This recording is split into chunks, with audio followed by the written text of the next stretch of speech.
So current environment for most HR professionals. So if you look around, see, HR organizations have tighter budget and fewer people. I'm talking of my previous company, and that is quite some time back now, 1997, when I came to this new vocation. I told you at that point of time, I was in the training department as a divisional manager, training and development. Our annual training budget was 2 crores. Annual training budget. That means you can buy books, you can buy all these aids and other things, 2 crores. Now, unfortunate part is, it is not only of that company, it is more or less generalized. You know, whenever there is a recession or whenever there is a downswing, the first tax will be on the training and development department's budget. So 2 crores, I am talking of this figure, then it will drastically reduce. Then people will consider that let this money be apportioned to other segments. Now that is what is meant by HR organizations have tighter budget and fewer people. And fewer people, even some of you who are in or who aspire to work in HR, you may say that marketing people very readily they are getting jobs, whereas we are in queue. You see, you need to appreciate when we are talking of marketing, especially in field sales, an organization will definitely need number of people.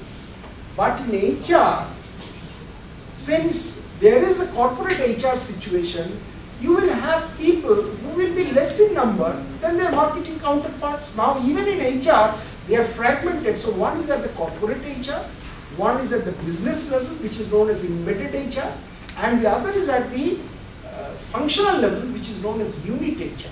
So if you talk of a company like Sahara India Limited, and if you go to this office, Sahara Southern, you will find one regional HR manager. Regional HR manager. So gradually now the concept is changing. They say these are the challenges, hitherto, that means up till now.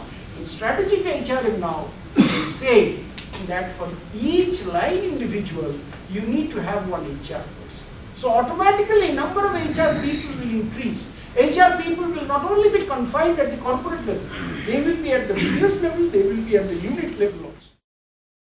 Then technology is playing a bigger role in day-to-day HR related activities. The integration of HR and IS, all those PeopleSoft, SPSS, SAP, etc.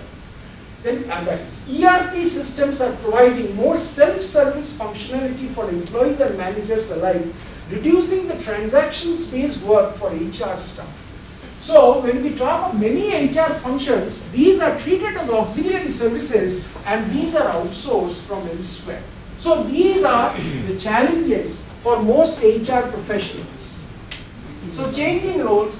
Now HR professionals are being forced to move out of comfort zone. So comfort zone means, I told you, sitting on ivory towers and dishing out theories, etc.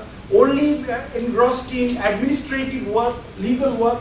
So roles in administrative, legal and employees relation tasks, instead they are being asked to demonstrate skills and knowledge in change management and general business operations. This general business operations means these are the traditional ones. So this will always remain, but along with this, HR has to address the other 6 roles or other 6 functions in the context of this. So changing role.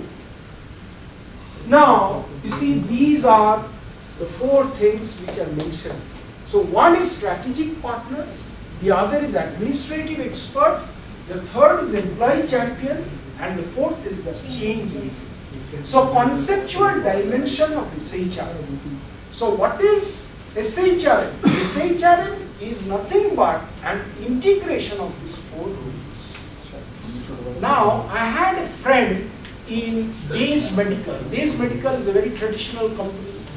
If I talk of Kyokarpin, that is more of the OTC wing. I am talking of ethical products, that means prescription drugs, prescription products. This gentleman was the HR manager in Days Medical. He joined a company as the head of HR and personnel. The name of the company was Conterman. It was a part of Ishpak Group. His office was near Chattopadhyay. And he was working in Days Medical for more than 10 years. Now, One day when I went to meet him in his new organization, what I found, all hands, as I said, on the shop floor, he was in front of the machine. Then I said, nice to see you in this role. So he said, I am not really enjoying it. And after a few months, because he was a visiting faculty in that place where I was, Bharti Vidya Bhavan, then he said, I am no more in content math. Why you are no more in content math? I have gone back to base medical. Why? Because I was not very comfortable in that new role. But again, that tenure, later on when he joined base medical, that was not quite comfortable. Because see, once a person leaves and comes back, nothing wrong as such. But mentally, I think something was biting, because the designation, head of HR and IR, and here he came as an HR manager. So now he is in another company, he is in a leather company, Creative Limited. That also has a multinational tie-up, etc. But why I said this, the point that I am talking this day, ceased to be an isolated staff manager. He was more comfortable in his role as an isolated staff manager. So that prompted him to leave and come back, but that should not be the rule of the day or the order of the day. He or she or one should emerge as a true business manager linked to mainstream activities. And I think we have mentioned earlier also, the HR manager should be able to read and interpret the balance sheet. HR manager should be able to understand the financial nuances of an organization. That is what is meant by HR manager being a business manager. HR manager being in a strategic role, strategic HR. Now remember, normally it is left hand side, right hand side. This is your strategy. Continuous learning, up-to-date experience, continuity of team, these are all strategic. These are all learning organization. These are all traditional.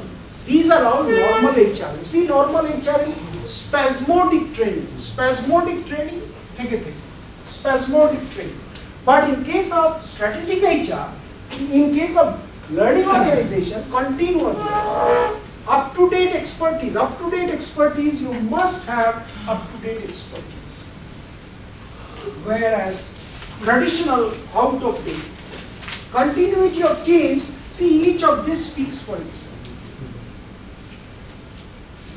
Some of the things if you take, So what is silo progression? that means departmentalized, isolated. See, this is isolated, whereas this is cross-boundary. This means only you know your domain, specialist. Whereas here, this is generalist. Here it is generalist. So that is why I said that Henry Fayol's departmentation, division of labor or specialization, that is going out, because this is division of labor, whereas this is the generalist. So you see, flexible organizations, rigid hierarchy, flexible organizations. So what are the things on emotional intelligence? So self-awareness, in certain books or most of the books, this comes first, self-awareness, then self-regulation or self-control or self-management. Third is that self-motivation. Here it does not feature. Generally you will find these are the components of emotional intelligence. So emotional intelligence elements are components of ER. So what are these components? 5 components. So first is self-awareness. Then next is self-regulation or self-control. Then third is self-motivation. Fourth is empathy. And fifth is social skills. So even if you give in that order, nothing wrong, because these are again intertwined. But remember, these are the specific cornerstones of emotional intelligence.